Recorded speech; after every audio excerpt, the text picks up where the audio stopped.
We're at the Mug and Bean here in Lusaka, where we're continuing to unpack and explore the economic landscape and business opportunities of the Zambian economy.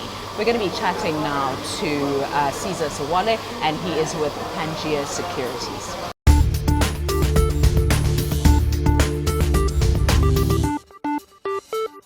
Ceaser, thank you so much for chatting to us. So it's no mistake that we're at a Mug and Bean, because that's one of the companies that you're invested in. Tell us a little bit more about Pangea Securities. So Pangea Securities is a boutique financial advisory business in Zambia. The principles behind the business came into Zambia in 92, 93 to set up the capital markets. It was an initiative behind privatization in Zambia.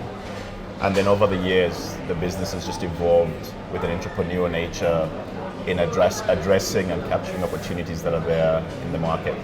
So apart from advising large corporates looking to enter the Zambian market, Zambian entrepreneurs looking to expand, we've also been opportunistic where there's interesting gaps in the market that we have invested our own capital, and then at the right time exited some of those and let the local entrepreneurs continue. I'm interested in your experience in bringing Mug and Bean and Pizza Hut and broadly the fast-moving consumer goods sector.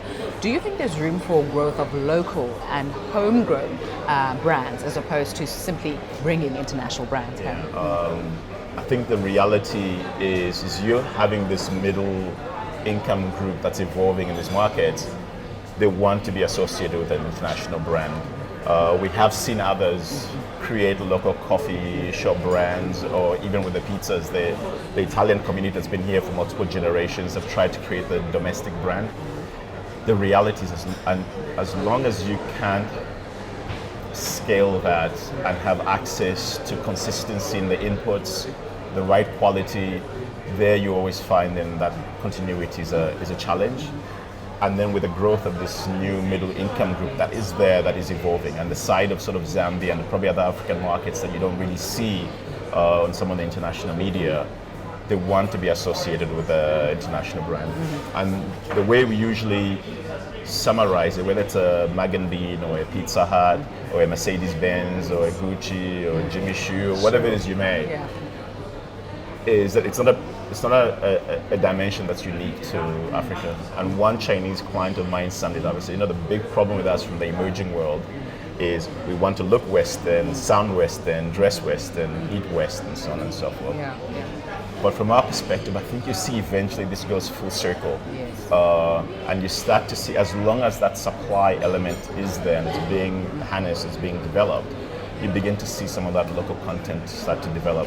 We haven't seen it so much on the food side or on the fast food side, but it's definitely evolving, say, in fashion. It's definitely evolving in finished products. So one particular company here produces local noodles, competes with the products that come out of South Africa, but they need to be able to scale up. To scale up, you need access to the right type of capital, you need consistency in the quality of the flour, and so on and so forth. When one thinks of Zambia, often the focus is on mining because of the copper belt, and now we're hearing there's an increased focus on agriculture and tourism as well, because one of the biggest attractions has always been the Vic Falls. But in your view, are those two other sectors, agriculture and tourism, sufficiently developed to take advantage of what is an emerging economy, a growing country?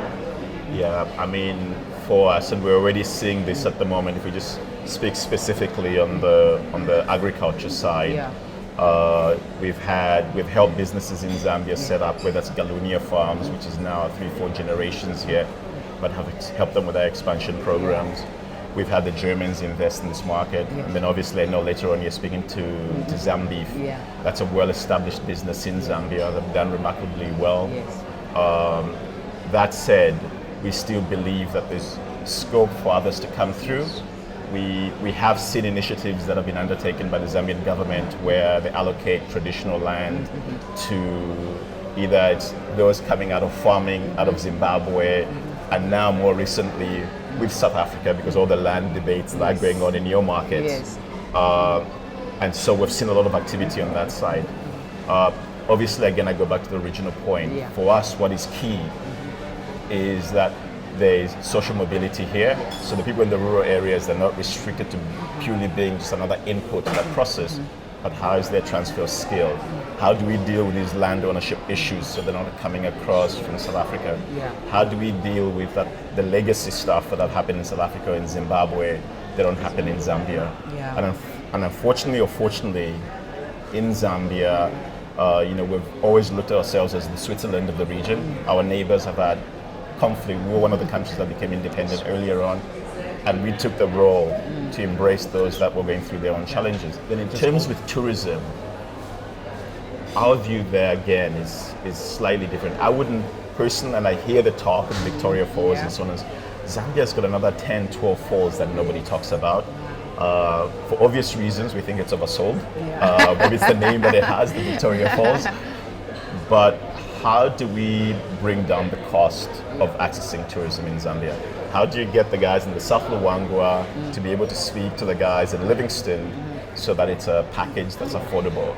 And as great, and I've taken many people to the Big Falls, and as great as it is, after 45 minutes, maybe let's say 2 hours if you really want to stretch it out, the excitement sort of wears off and you sort of feel, what next?